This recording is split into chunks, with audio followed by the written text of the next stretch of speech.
when you're a child, you're super free and with your body, and you're so unaware of it. And then the minute you reach, puberty, or around this kind of early teenhood, you start learning about this shame and this insecurity. And I think that's really what the story is about. And I grew up like that. I think a lot of people grew up like that.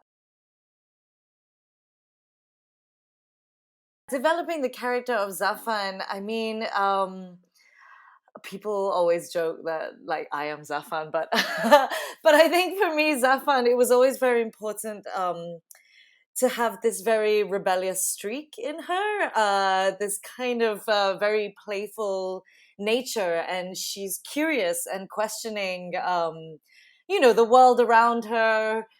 Maybe she's kind of a step ahead of everyone, in her world. Maybe a little bit too smart for her age, but definitely for me, it was someone, yeah, someone who just loved to experience and was very courageous and curious. I think those were the qualities when I was writing the character for Zafan.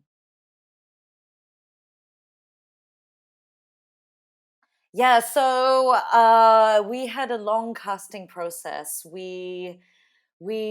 I think we met over 200 girls, and it was during the pandemic, so it was quite tricky. Initially, I wanted to do this huge open casting call, go to many schools, to meet as many talents as possible. But because of the pandemic, we had to do it in a different way, where we were putting up adverts on Instagram. And so through those casting call adverts, these girls would sign up, and then when we had some opportunity to meet in person, then we would have quick little auditions. But yeah, over the 200 girls, we narrowed it down to about 30 girls, and we started having many workshops. It's not just acting workshops. Of course, we hired a really brilliant acting coach, and we did all these workshops. We talked about their issues growing up as a young girl in their normal lives. And we even had workshops with a sex educator, so that, we had a professional to answer many questions that they were worried about, or they had anxiety over.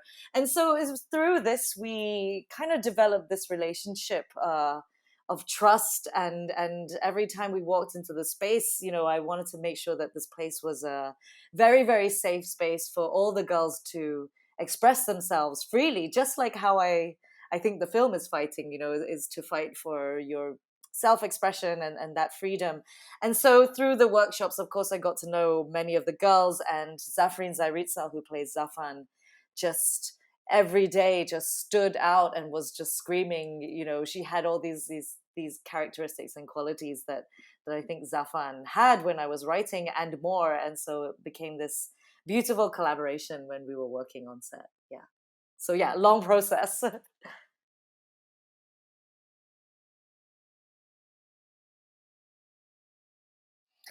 I think periods are still considered quite a fairly taboo subject in Malaysia, in across all the cultures. I think so. I find that even when I was a kid, I was told not to throw my sanitary napkins in places where people can see it, or to wash my underwear separate from my family's, and it was always this difference. And I think there is still practices and beliefs of that today. I mean, hopefully we are able to talk about it more, or even show it more. But yeah, I think there are elements where a woman's menstruation is still fairly taboo here. Yeah.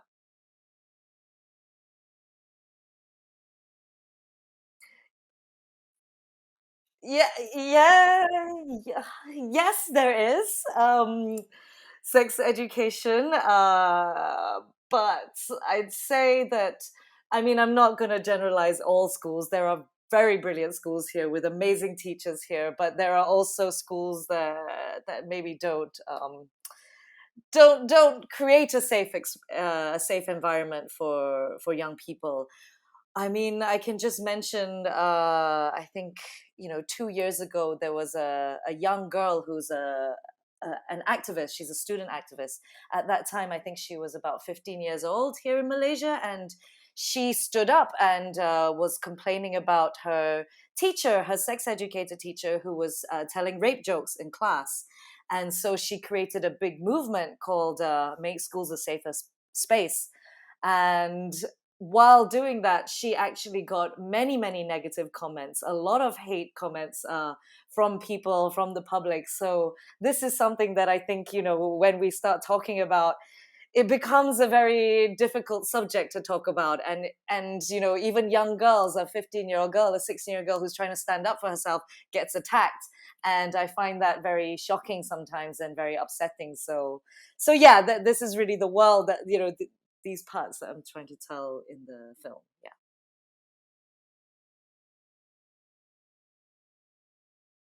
So the tiger came very, very early on. I was, very early days writing the script, and I couldn't come up with a title. And I remembered that there's a nickname for stretch marks. When you're a kid and you grow. I mean, for me, I really hated these stretch marks. I was like terrified of them. I thought they were hideous.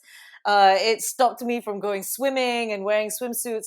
And a nickname for that is tiger stripes, and they kind of do look like tiger stripes. And so that was the beginning of playing with this idea of a tiger. And of course, it just became this brilliant metaphor for a young teenage girl, where a tiger in Malaysia is so respected and so magnificent and so ferocious, and at the same time it's close to extinction, where we're still killing the tiger, whether it's through deforestation, through all the horrible things that humans do. um, and also, with tigers, they are so beautiful, but if you come face to face with one, you should be terrified. They can cause a lot of harm. They can hurt you. And I thought that was a great metaphor to play with for this young teenage girl, Zafan.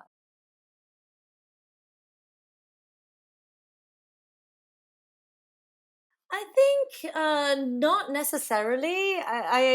For me, the parental relationship really plays on was really inspired by fairy tales, especially The Ugly Duckling, where if you look at the original folk tale, it was really a story about, this mother duck looking at her child and not wondering, like just being terrified of her child, and not understanding why her child is so different from the rest, why her child doesn't look like the duckling and stands out. And there's this very kind of harsh relationship between this mother and duckling.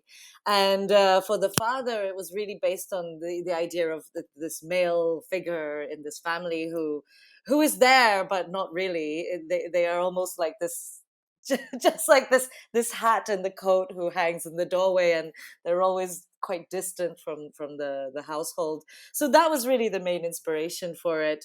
But of course, it also draws from my own personal experience, where with my mother and my dad, I just feel like maybe sometimes the mother steps in, especially with young girls, and there's this friction because maybe you're too similar and so different at the same time. And so a lot of it also draws from my own personal experience, of course. Yeah. Yes, I was a Girl Scout. I did it exactly like in the film. I joined it because all my friends joined it, and I felt really left out because they were all talking about it at school, and I had no idea what they were talking about. So it's always this idea of when you're young, you always want to be a part of something, right? You never want to stand out. You never want to be the odd one out. And it's like growing up, as you mature, you find your strength by embracing all your differences. But as a kid, no, you want to be exactly the same. So yeah, I was a Girl Scout. I loved the playfulness of camping. I loved like the ghost stories. I love the strange thing that kids do during a campsite, and of course playing with the jungle. And the jungle is a huge character in my film, so it was a way for me to bring the school setup into, deep into the jungle and see what happens for the characters there.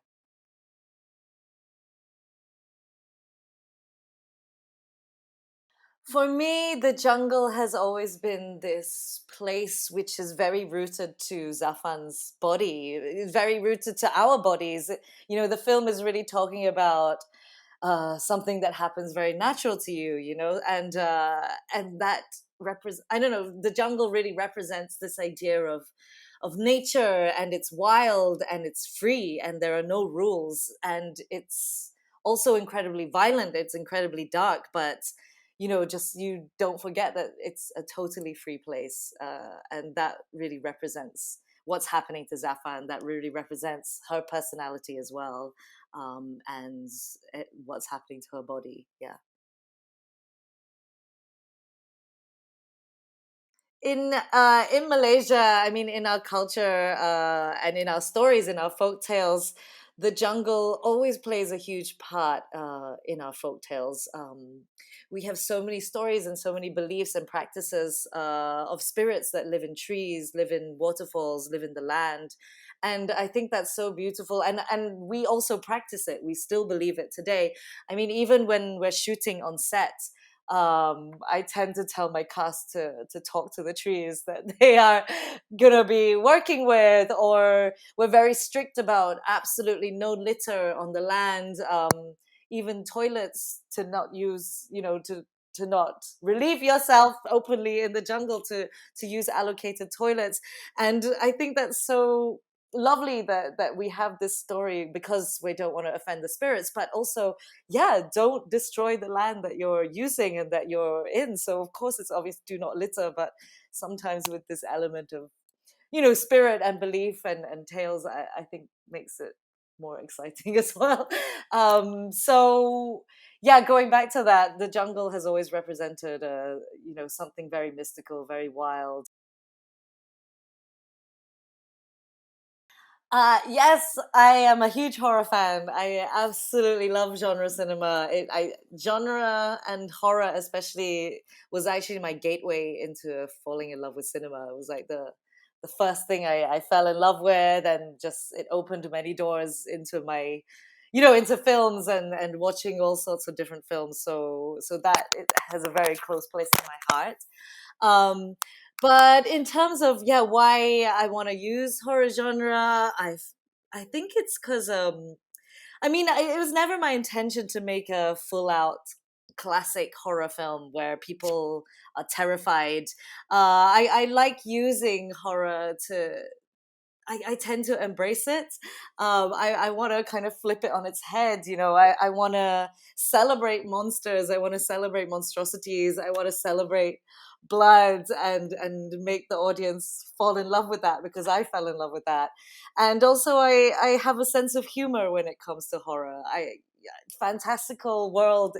You need to have a sense of humor. It's not real, and so you can kind of push that idea or that metaphor, or something that you find quite funny. I mean, here I'm giving you a story because many people have called teenage girls monsters and uncontrollable, and just horrible beings, and so I'm like, okay, let's have a girl who is a monster, and let me explore that, and let me try and challenge it, and make the audience question who the real monster is at the end of the day. Yeah.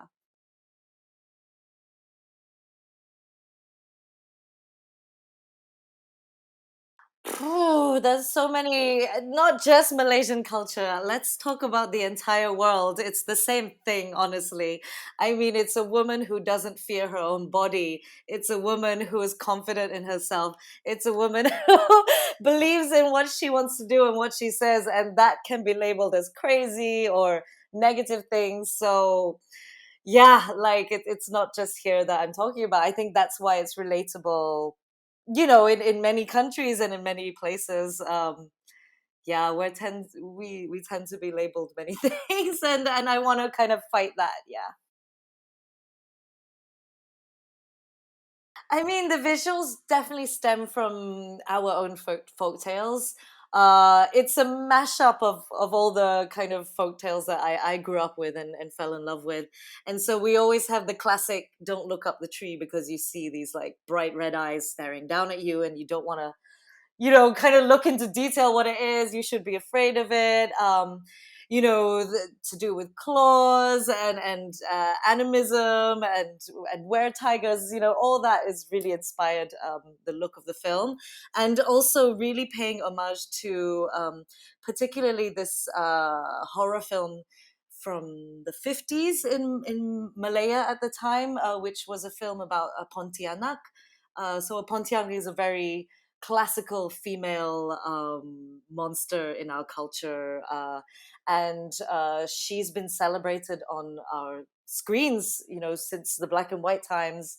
We love her, and so I'm kind of paying homage to that imagery as well, where it's a lot of special effects makeup. It's not super high tech. We are, making, we're embracing this DIY feel and this vintage idea, and that was really the intention of the look and the monster. She was never meant to be this glorious, smooth creature. It was always very gnarly and from this old cinema world, and also from the folk tales. Yeah.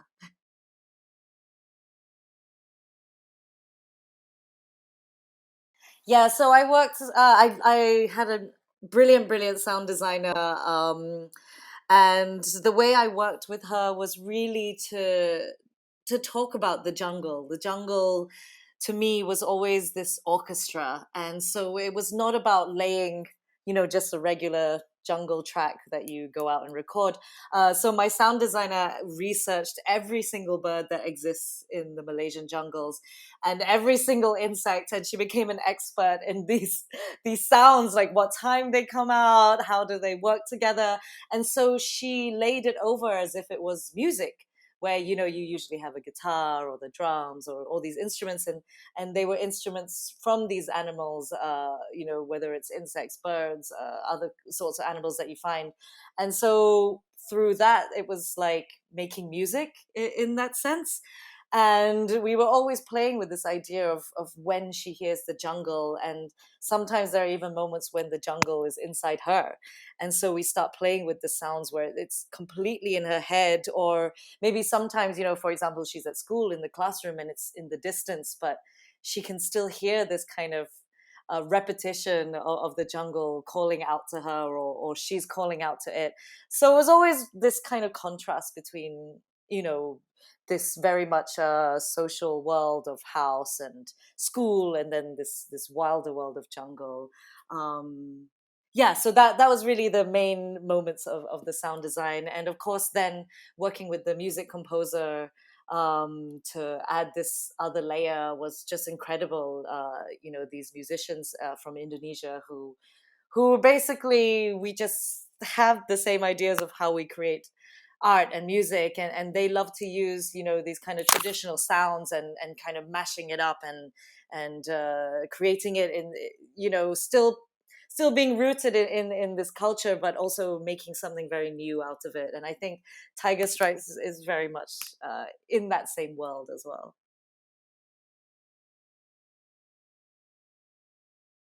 Yeah, so I think we did. It wasn't a conscious decision. I guess it was just that we just found the best, most skilled people to do it. I mean, it was never conscious. It was quite a, for me and my producer, our top priority was to make sure that the girls always felt safe. The girls, especially my young talents, and so that was why it was very important in hiring the right crew, people who had respect for each other, people who were incredibly professional, but also didn't have this idea of hierarchy, didn't have this very old way of thinking of gender in a film set. So then it turned out that, I think we were probably about 75% female, but this was not a forced thing for me and my producer. It just so happened that everyone we met and everyone we interviewed and who we liked to work with ended up being in this number. So yeah, it's evident that women are great in the film industry and very talented and incredibly strong, when you look at how we shot our film. Yeah.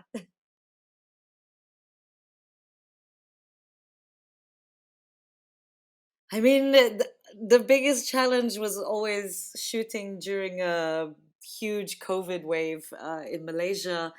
For us, we were in lockdown for 2 years. So initially, we had plans to shoot it in 2020. And to postpone it 2 years, we ended up shooting it in 2022. And so, I mean, first of all, it was just so mentally and emotionally draining to not know when you can start shooting. And then we would start again in 2021, and then we would go back into a deep lockdown, and never being sure about how or when we would be able to make the film. And once we did make go into production, Malaysia had just opened up. And after lockdown, when you just open up, there is a huge rise in COVID cases. And so we had very, very strict testing. I think I was being tested like 3 times a day, mask on, like for 24 hours in the hot, humid jungle. I don't know how I did that. I don't know how all of us did that. With, we were even doing things where we would block the scene and all the talents were in masks. And then my AD would always have to remember before shoot, is like, okay, remove mask. So we'd take it out and then put it back on again. So all these little things, like, you never expected to no one expected to make a film in this way, but it was another hurdle to overcome. And it kind of became this blessing in disguise, because this is my first feature film. And so as a first feature director, you have so many insecurities, so many doubts about yourself, whether you're ready to be a director, whether you're good enough to be a director. But because of the COVID restrictions, I was like, I'm good enough, I am ready. All the creative things, I can do it so easily. The difficult thing is making sure everyone is safe on set, and we get through this. Yeah. It was amazing. It was incredible. I mean, absolutely surreal experience. You're, as a filmmaker, it's always your dream to have your film in Cannes, and then to win a huge prize as well in the section. It's unbelievable. Really happy about the reaction. I think I'm just so happy that there was such good buzz as well, in the festival. And then the buzz really continued on. I think people were very excited about the film. Word got around, and people wanted to watch the film. And but I think the moment that really got me the happiest was really bringing my three actresses to Cannes. They're all, 16 to 17 years old now, very, very young girls. And I was so excited to show them how much the world would love them. They've never acted before, and they're so young. I wouldn't be able to do that if I was their age, but to see their faces and like just show them how brilliant and talented and strong and powerful that they are was just like really meaningful to me. Yeah.